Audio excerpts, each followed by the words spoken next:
Hey guys, welcome back to my channel, Jasmine-Jaed's Journals. In today's video, I'll be talking about Cape Verde, what it was like traveling to Boa Vista Island, best recommendations, places to visit, things to do, and my overall experience. If you know me, you know I'm such a massive advocate of Cape Verde. It's made up of 10 different islands. I have since traveled to two of them, that being Boa Vista and Sal. I think both destinations deserve their own separate video. We started off our trip from Gatwick to Boa Vista Island. It was a direct flight. We went with TUI. I did feel like TUI was being a little bit cheap. Usually they'll give you some in-flight meals and headphones, but that wasn't the case on our flight. So I hope TUI, you step up your game. As we have landed in Cape Verde, instantly hit with the heat. This is Africa. And I was just overwhelmed with friendliness that we were like greeted with. And they're not the type of people where they're taking your bags thinking, oh yeah, give me some money, give me some money. They're just being who they are.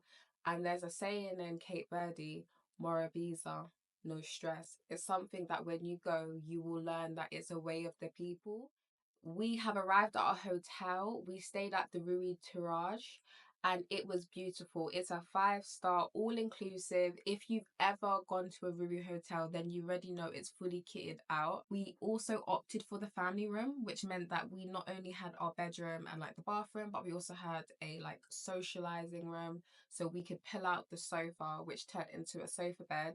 And I also brought my Netflix stick so we could watch movies and Amazon Prime and all of that, which was a good shout. The hotel itself was just so beautiful. It felt like we were in a giant sandcastle. There are other options on Boa Vista Island within Rui, and I believe now they have a Hilton over there. Rustic, African, safari like kind of vibe. And it was something that was nice because a lot of times hotels are too modernized for the environment that they're in. You can get that modern effect. There was the Riu Karamboa.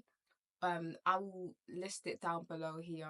There was another Ruby hotel that was more modernized. So if you really wanted that luxe, we started off by going to Sal Rei, which is their capital on Boa Vista Island.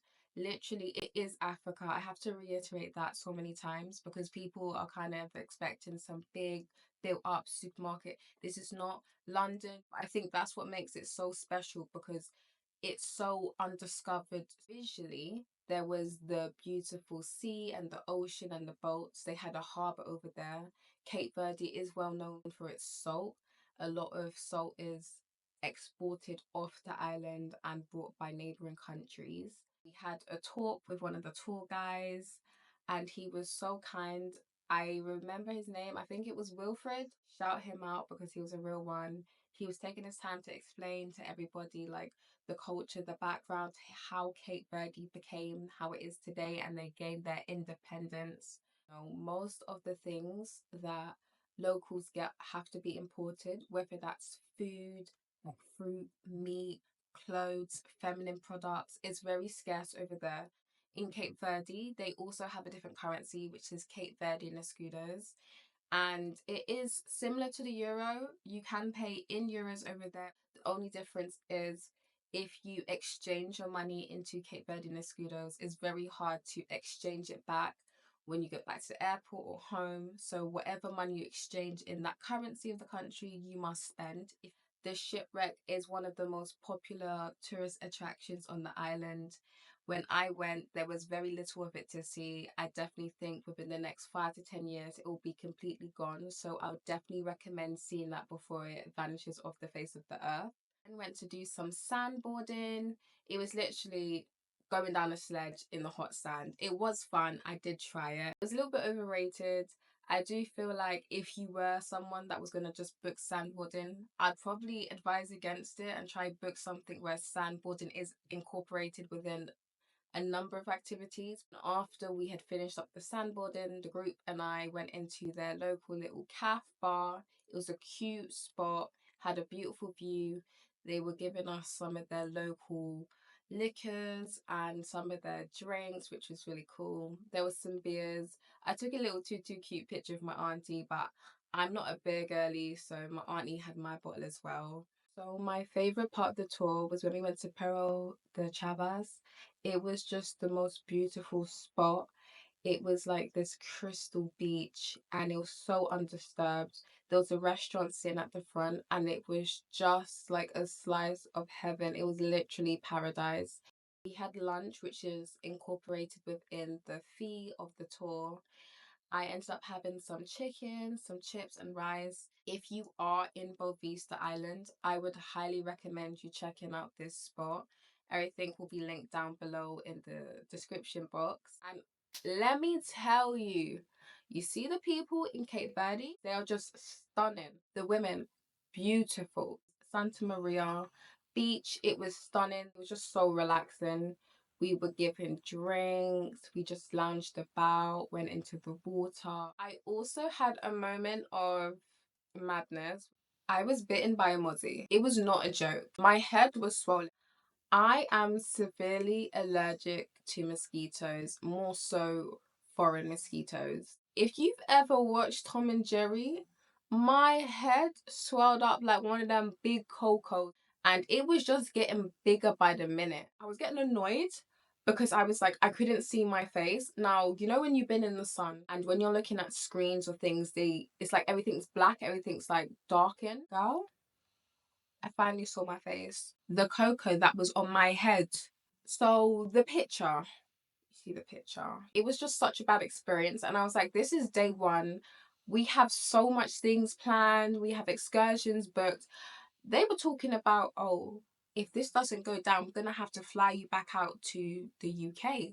Again, I'm reiterating, this is Africa. You're not going to have like 20 hospitals. There wasn't a hospital on the island, there was a doctor for the island. Do you get where I'm coming from now? Make sure you have travel insurance. I had my travel insurance, which meant that I was covered and I was insured for my medication. I had to pay like 60 euros to book the doctor. And then I had to pay an additional about 60 euros again for the medication. Literally by the next day, it went down. On one of our 3 days, we decided to go to the pool, just have a chill day. Again, catch up on the beach, have some drinks, some food. Checked out the gym and the spa. They had a beautiful jacuzzi that had this beautiful view from inside the spa facility. So I'm in the pool, I'm swimming. These two girls approached me and they're like, oh my God, you look so beautiful. You look like the Little Mermaid. In my head, I'm like, oh, of course. I've heard that literally non-stop since I've come to this country. If I had a pound for every time somebody has said, you look like the Little Mermaid, I would be rich right now. Of course, they're referring to the Black Little Mermaid, Hailey Bailey. As soon as I got to the airport, they were literally like, it's the Little Mermaid. On Bovista Island, I'm known as the Little Mermaid. And to this day, I still haven't watched the remake of the Little Mermaid.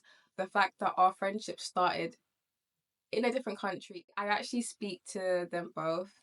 I'm really close with one of them. We all then booked the Catamaran boat excursion, which was so fun. It was kind of like an all-day activity, and it was just such a fun time. And even my aunt and I were just like, "Oh, these girls are just such good energy." We headed into Sal Rei, which was their capital town, which is again the little village, very basic. We hit up some locals and got some recommendations to go to this rooftop bar. It was called the Ouril Hotel Rooftop. So it is actually a hotel that some of the locals may stay at. After that, we took a nice stroll along the beach, sat down, had some drinks, and kind of just chilled for the rest of the afternoon. There was so many families that were just there, you know, after a hard day's work. I just saw a dad with his kids. He was cooking some food on the beach, had the pot. They were eating, the children playing with the sand. I almost missed it, but that is the whole point. Like, just being with your family, it's just really good to take moments to step back. We also did at one point get to go to the all white Rui party. It's like balloons and face painting. I love the fact that when I went to the all white party, she did my face paint and it was so beautifully decorated. And I love that they really made that experience just so special. And that was the reason why I actually did come back. Just that Morabeza. Yeah, that friendliness, that's what kept me going. And I was just like, I like how these people operate because it's a little bit how me and my family operate, and it's not something by force, it's just something by nature. We ended the trip with one of my personal favorite experiences. It's like this Morabeza Cafe restaurant. It is again where the locals will come after work. It was our last hurrah. We booked it. It was an evening sunset thing. We ended up taking a photo shoot on the beach, and it was so nice as well because we was in a group. So there was like three couples. They were trying to take some pictures. They had obviously pre-arranged with the tour people to get some really nice tables and seating for, you know, their special occasion. And as they're sitting at the table, they're trying to like take selfies like this, and it's just not working. And I just came over and I was like, I'm so sorry to intrude, but would you like me to take this photo just to like commend this beautiful moment? And he had opened up to me and he had expressed that this is actually their honeymoon and he would love it if I could just take some photos. And I was like, I'm just here taking photos of me and my aunt. We're just being silly. We're making our memories. And I love photos. It's one of those things I can look back on, knowing that I've documented part of my journey, part of my life. And it's something I can forever hold. It's a tangible memory, something that I can look back on and show my kids one day. So when I've seen him and his wife, I was just like, listen, no stress. I got you. After taking their photos, I saw the other couples and I was like, hey, look, I've taken their photos. It's literally no problem. Do you want me to take some photos for you? They were like, yeah, if you don't mind, of course. They were like, oh, we're so grateful. I was like, it literally just made me feel so happy. I was just like, I know how annoying it is when I want to take a photo and I can't get that nice one. One of the guys, he was like, thank you so much. He tried to buy me and my aunt some drinks, but I was like, no. I was like, don't pay me, please don't insult me. I just generally did it because I wanted to. And then the evening ended with all of us around a fire. The locals came in, they were doing the traditional dancing, they were doing their fire show. And obviously now they're scouring the crowd. They're looking around to see who they can come and get to start dancing. Of course, me with the faux lock animal print dress is getting called up front and center. They've like got me onto the dance floor and he's the guy, he's doing his dancing and he's doing like that. So I'm just watching his footwork. Me and him are just, and in the photos, like, oh guys, if you just see these photos, literally dancing, I'm literally having the best time, whipping my hair around, my glasses flew off. Did I stop? Absolutely not. I was vibing. And guys, like, oh, that evening probably just set the tone for the next trip. Like me and my aunt were like, we gotta come back. Overall experience at Cape Verde was just amazing. I made some beautiful friends, both some that I've kept over in Cape Verde and some that I have here in the UK. I couldn't have asked for a better trip, even if I'd picked another destination. If there are any questions you want to know about Cape Verde, BOA VISTA Island, I have a bunch of things linked up on my blog, jasminejaedjournals.com. Make sure to turn on the notifications, like, comment and subscribe to my channel, and I'll see you in the next video.